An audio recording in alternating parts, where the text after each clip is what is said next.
Show का नाम net worth show है, नेटवर्थ के बारे में तो बात होनी पड़ेगी। आज क्या आप हमें अपनी नेटवर्थ बता सकते हैं? मुझे ऐसा लग रहा है नेटवर्थ मेरे लिए एटलीस्ट इज नॉट, मैंने जो घर खरीद रखा है या जो मेरे पास गाड़ी है, ये मुझे नहीं लगता मेरी नेटवर्थ है। ऑफ कोर्स थियोरेटिकली आप देखोगे तो एसेट माइनस लायबिलिटी नेटवर्थ आता है, जिसमें घर आ जाएगा।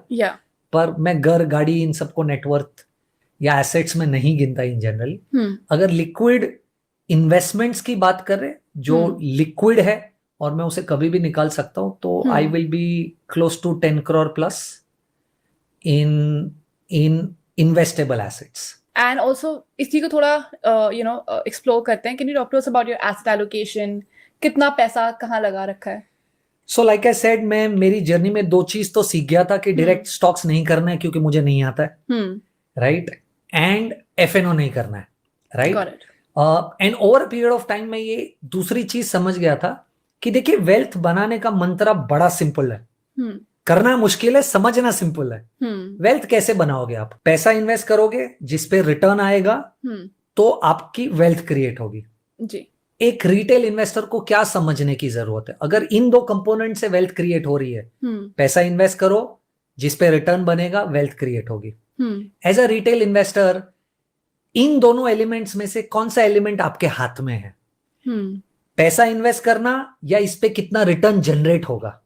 पैसा इन्वेस्ट करना। मुझे नहीं लगता कि आपको पता भी है कि आज से 20 साल बाद आपके पैसों पे कितना रिटर्न बनेगा, राइट। ये आपके हाथ में है ही नहीं। आपके हाथ में एक ही चीज है 2 एलिमेंट्स में से, कि आप कितना ज्यादा पैसा रोक सकते हो, राइट। मैं जो पहले गलती कर रहा था, रिटर्न पे फोकस कर, 126% रिटर्न मिला, डबल डाउन किया, सोचा कि ये तो दुगना हो जाएगा, फिर 4 गुना हो जाएगा, 8 गुना हो जाएगा। It's not simple. रिटर्न आपके हाथ में है ही नहीं। आपके हाथ में सिर्फ कितना पैसा निवेश कर सकते हो वो है। और ये मैं 2013-14 वाली मिस्टेक से सीख गया था। तो उसके बाद आई हैव डिसाइडेड 2 थिंग्स। मैं जितना ज्यादा पैसा निवेश कर सकता हूं उतना ज्यादा पैसा निवेश करूंगा, और जितना सिंपल रख सकता हूं इन्वेस्टमेंट्स को उतना सिंपल रखूंगा। You will be surprise to know 95% of my investment is plain simple mutual funds. Amazing, right. मैं कुछ और नहीं करता। So my technique is very simple.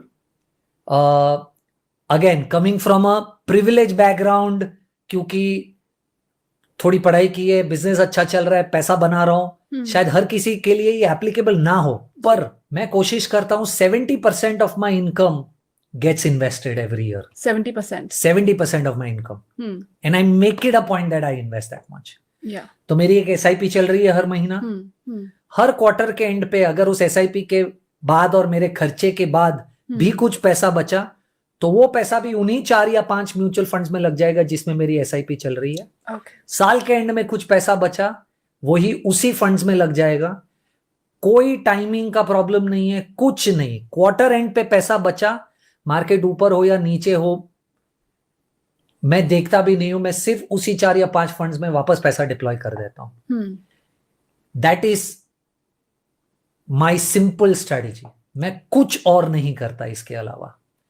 But in spite of having done this, I in the last probably 11-12 years have been able to generate close to 19.5% CAGR. 19.5% CAGR. Plain simple mutual funds. My composition is slightly different. मैंने पिछले 20-25 सालों का data देखा हुआ है कि आप जब भी इन्वेस्ट करते हो तो आप कहते हो कि मैं ऐसे इन्वेस्ट करना चाहती हूं कि रिटर्न ज्यादा मिले, रिस्क कम हो। पर ये बोलना बड़ा आसान है, राइट। प्रैक्टिकली कर पाना थोड़ा सा मुश्किल है। मेरे हिसाब से इसका सिंपल फॉर्मूला स्टैटिस्टिकली, अगर आप पिछले 20-25 साल का डेटा देखो, वो है कि अगर आपके पास रिस्क टेकिंग कैपेबिलिटी है और आप 8-10 साल इन्वेस्ट कर सकते हो, तो आपको 33% पैसा लार्ज कैप, 33% पैसा मिड कैप और 33% पैसा स्मॉल कैप में रखना चाहिए।